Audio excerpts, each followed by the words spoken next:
کامیابی کی شاہراہیں بہت ہیں. ہر شخص کامیاب ہونا چاہتا ہے، مسلمانوں میں بھی غیر مسلم میں بھی.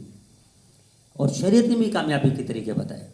اصل کامیابی کیا ہے؟ فمن زحزح عن النار وادخل الجنہ فقد فاز. جو جہنم سے بچ گیا، جنت چلا گیا، وہ کامیاب ہو گیا. یہ بھی کامیابی ہے. لیکن دنیاوی کامیابی بھی لا دیتے ہیں، اخروی کامیابی کے ساتھ دنیا کی کامیابی بھی دیتے ہیں.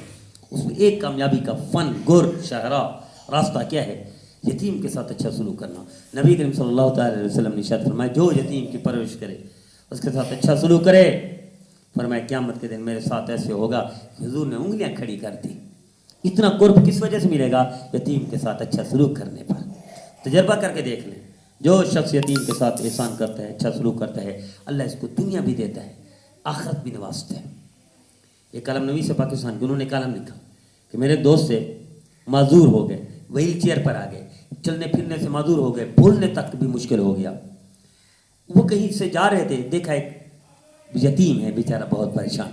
اس کو گھر لے گئے، اس کو داخل کرا دیا، اسکول میں داخل کرا دیا، اس کی دیکھ بھال کی، اس کو اچھے کپڑے لے دیے، اس کو تحفے دیے، تو کوئی خیال کرنا شروع کر دیا. اس کی طبیعت سنبھلنا شروع ہو گئی. جو معذوری پر پہنچ چکا تھا، وہیل چیئر پر پہنچ چکا تھا، کہنے لگا اس کے دل میں آیا شاید اسی یتیم کے ساتھ اچھا سلوک اللہ بدلہ دے رہے ہیں. ایک اور یتیم لے آیا، اس کے ساتھ اور بہتر ہو گیا، اور یتیم لے آیا، اور بہتر، یہاں تک کہ 10-12 یتیم لے آیا.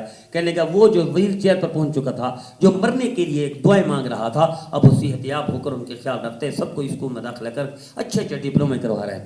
اب اس سے کسی نے پوچھا کہ کیا حال ہے، تو اس نے کہا میرا رب ان یتیموں کی دیکھ بھال کے لیے مجھے سب کچھ دے رہا ہے، تو میں نے طے کر لیا اب میرا رب مجھے معذور نہیں کرے گا، نہ مجبور کرے گا، نہ محتاج کرے گا، نہ اتنا لاغر بیمار کرے گا کہ میں تھک چکے. یہ یتیم اس قابل ہیں کہ میری اس کے توجہ کے محتاج ہیں، میں ان کے ساتھ ٹھیک کر رہا ہوں، میرا اللہ میرے ساتھ سب کچھ ٹھیک کر رہا ہے. آئیے کامیابی کا یہ بھی ایک وہ ہے، یہ بھی ایک فن ہے، گر ہے کامیابی کا. ہم بھی کامیاب ہونا چاہتے ہیں. دیکھیں یتیم کے ساتھ ممکن حد تک جتنا آپ کی بس میں استطاعت میں اچھا سلوک کریں، پھر تجربہ دیکھیں اللہ آپ کے ساتھ کیا کرتا ہے.